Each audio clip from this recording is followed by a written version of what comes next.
I'm gonna be seeing The Iron Claw today.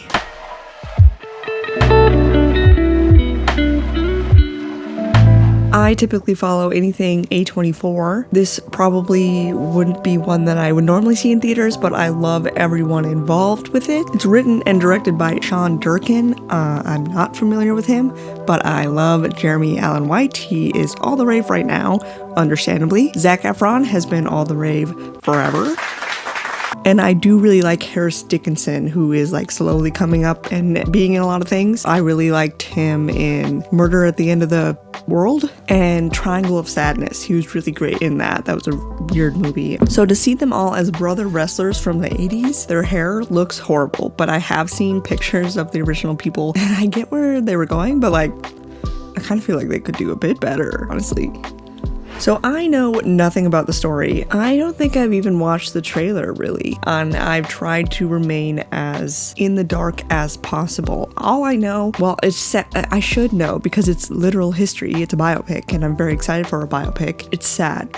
It's terribly sad. That's what I've gathered. All I've seen is girls crying like all the way home. I too have 2 sisters, so if there's a death of a sibling, which I assume will be what happens, I will be very heartbroken. For sure. And I love sad movies. It reminds me of why I'm alive, what I should care about, what matters. But I'm going with some people who don't love sad movies quite as much as me. So we'll see how everyone reacts. I wanted to make this review because I looked up reviews on YouTube and they were all by like beefy men, which I guess would be like the typical demographic of maybe this movie because it's a wrestling movie. It's a biopic. It could be for anyone. So it has an 8.1 out of 10 on IMDb. Anything with that rating I get really excited for. I really just want to know how many times I will cry during this. I'm not into wrestling whatsoever at all, but I have a competitive and athletic past. I played soccer.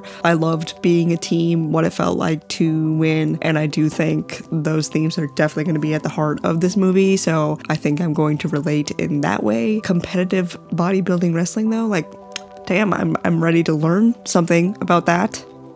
I also just love family dynamics, so I cannot be more thrilled. And I'm really excited to see Zac Efron in this type of role. One of my friends said that he could get an Oscar, so that's always very exciting to see someone pursuing their full potential as an actor. He's always been great. To take on something so serious would be a great move for him. I will tell you what I thought of it. See if I'm crying on the way home. But yeah, wish me luck.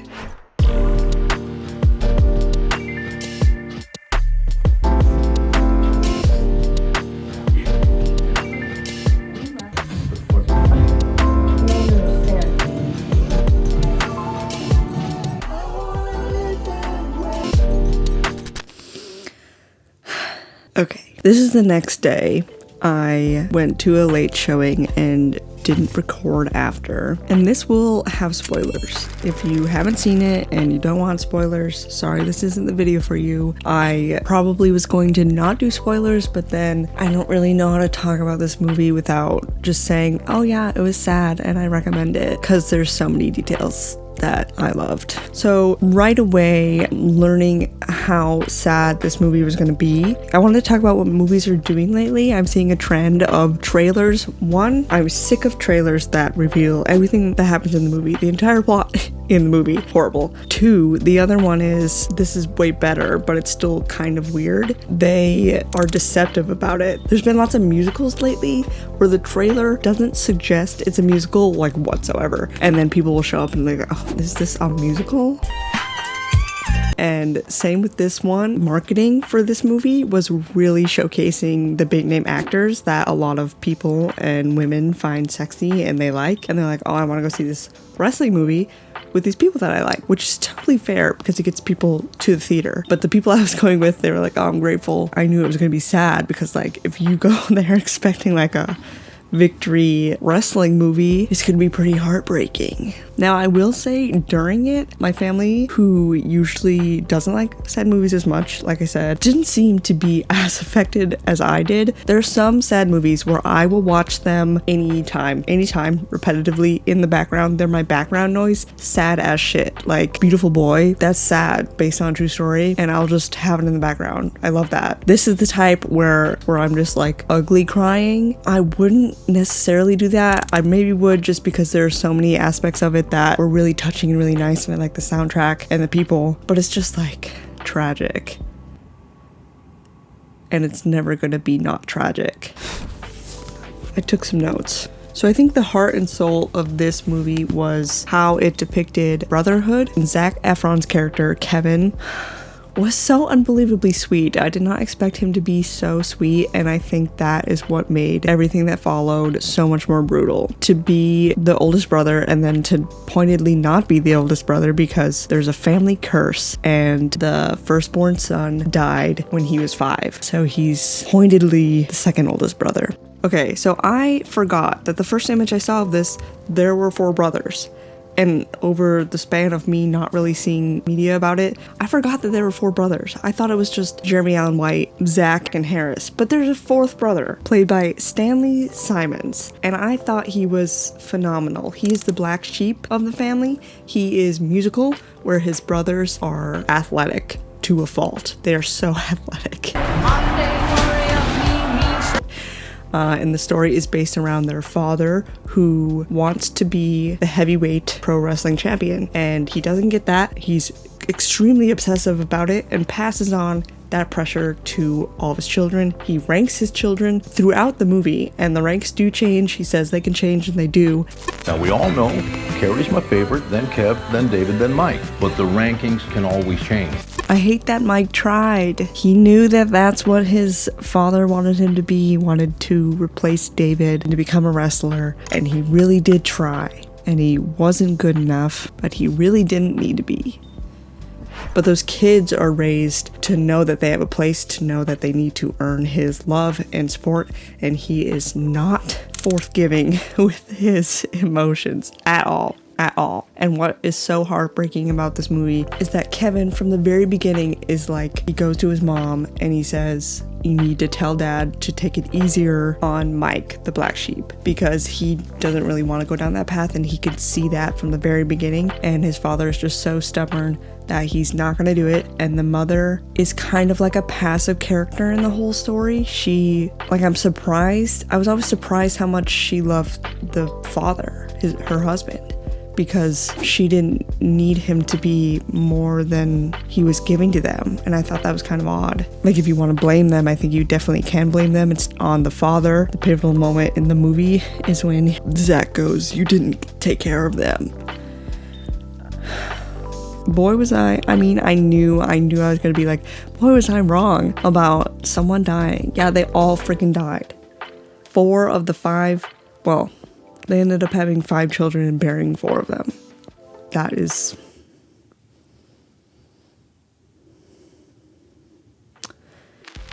I think they gave into the curse a bit too much. Like, the father's motto was, if you're the strongest, toughest one, it won't hurt you. Nothing can hurt you. Obviously, that's not true. He was not there when Carrie was suicidal and Kevin tried to tell him, and he said, well, you boys need to sort that out amongst yourselves. He just failed at every opportunity.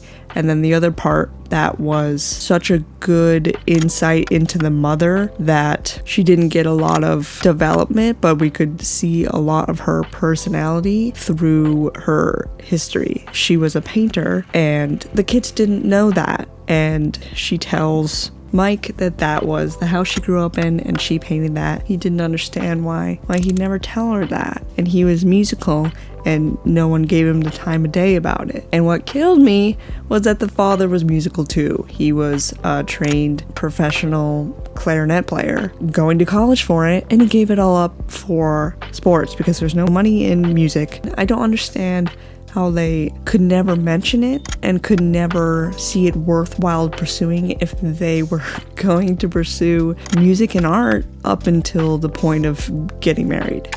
I think they did a particularly good job at covering a lot of time within the movie and making it feel natural, and they gave space. Actually, they didn't give space. All of the deaths happen pretty abruptly, like out of the blue, and I imagine that's how it would feel in real life. Like all of a sudden that happened and it kept happening. And Kevin attributes it to this curse, and then he is a bit reclusive toward his new family. He doesn't want to pass on this curse. Understandably, at that point, you might really believe that is just destined to be horrible. But I think the wife, played by Lily James, I wasn't expecting her to be in that, so that was really nice. She's always a fantastic supporting role. I think she did a great job at being integrated into the family, showing a slightly different perspective and not leaving Kevin. She took on being a single parent for a while because he could not get himself to do anything. And in that sense, she never gave up on him. She waited for him, he came back, and they ended up having like 13 grandchildren. That was a really sweet thing to see at the end of the movie. And I commend Pam for going through that. I think if the other boys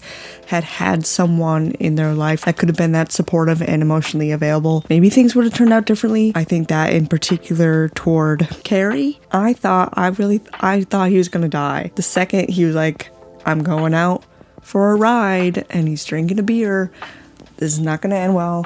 And I thought for sure it would start this domino effect, but he didn't die. And man, it's hard to say what ended up being worse. He lost his leg, and for someone, I'm primarily an artist, I'm a full-time artist, to like, if I lost my hands, if I lost my right hand even, I can't imagine what I would do. How do you move on and cope from that? And he is in constant pain then as well, which does often happen. So as an athlete and being at the top of his skill, and then to not be able to do any of it, he tried to rush it. It all makes sense. And he was always kind of the angry one.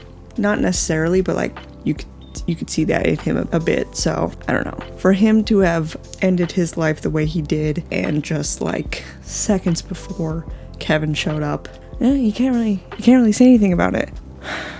And wrestling is a brutal sport. I was happy to see a bit how that operates. When I first learned, I don't know when, but when I first learned that wrestling was staged, I was like taken aback and didn't understand. I thought that was so odd, but they do a great job at not going too much into the sport. It's not really like a sports movie, but still showing how the world worked within it, how they briefly talked about what they were going to do throughout it. They would know kind of who was going to win, and it was all about who could put on the best show. And I think that was shown really well when Kevin doesn't get the top spot and instead David does, who doesn't physically look like he would be the one on top, but he was a great speaker and he knew how to engage a crowd, and he was still good at wrestling. So it made sense that he would overtake the brother in some sense. All of them were pushed too hard though, and I hate that he didn't listen to Kevin go to the hospital. But they really did prove that no matter how much they prepare, it is a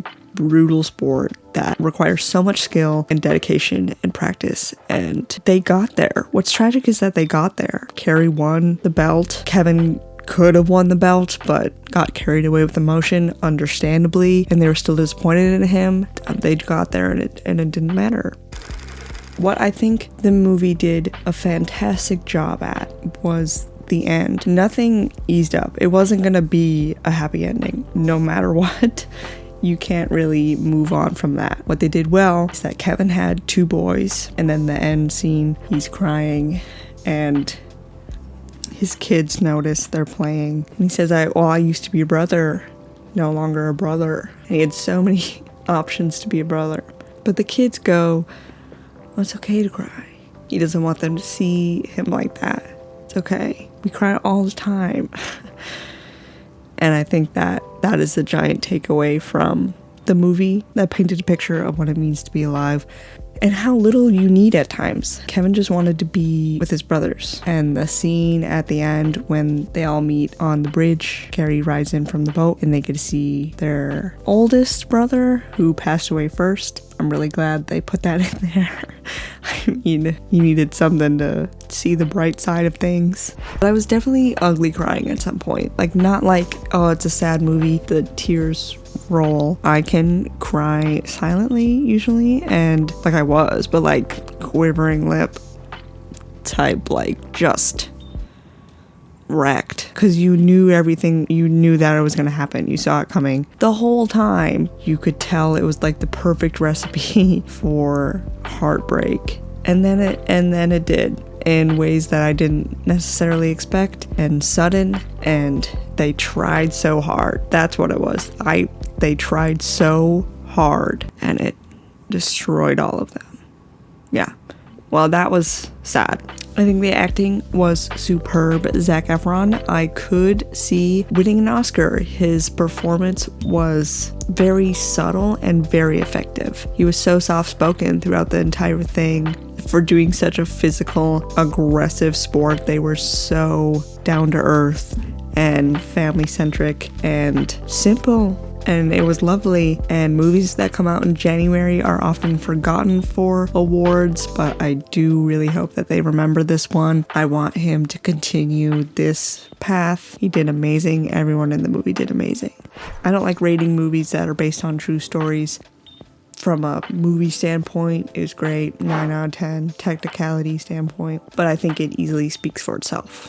Simply, this movie was fantastic. I recommend anyone seeing it, maybe not if you are triggered by suicide, but the movie did a good job at not showing too much. We didn't need to see any of the details because we knew what was happening. They were impactful as it is. It's a depressing movie, and I'm really happy it was made.